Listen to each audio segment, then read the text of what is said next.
In summary, what might be Pak Ungku's overall perceptions towards the Malay, he mentioned specifically, the Malay students in terms of A, academic achievement, B, concern towards the society, and C, leadership potential to lead the nation responsibly? No, you can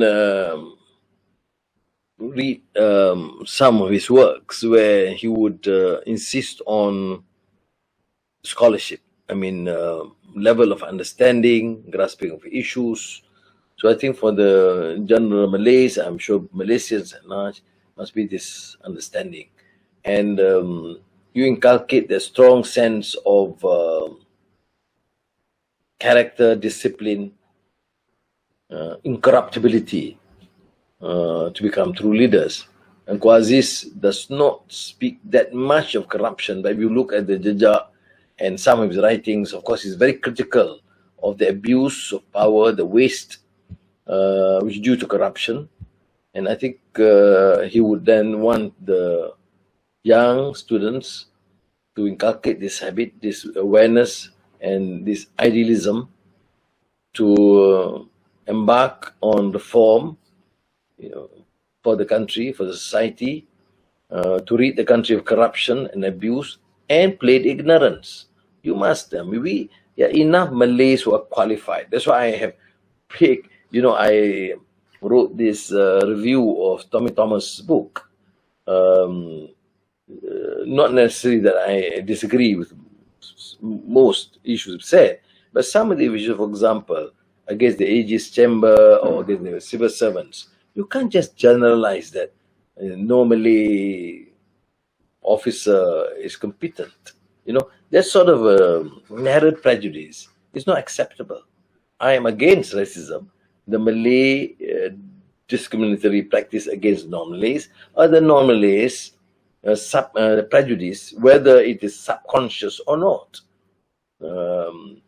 Because you have actually some outstanding, my experience as a minister for 10 years, there were some outstanding bureaucrats, scholars.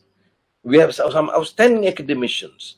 We have, professors or lecturers who are really committed, who love the students and scholarship and the university. And I think we must take cognizance of this and cannot generalize.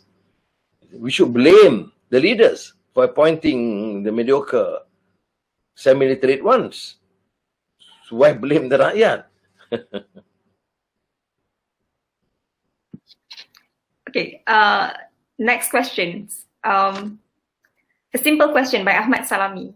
What are your advices for CSOs and NGOs to be vigilant for check and balance in these non-functioning policymakers currently under this new government?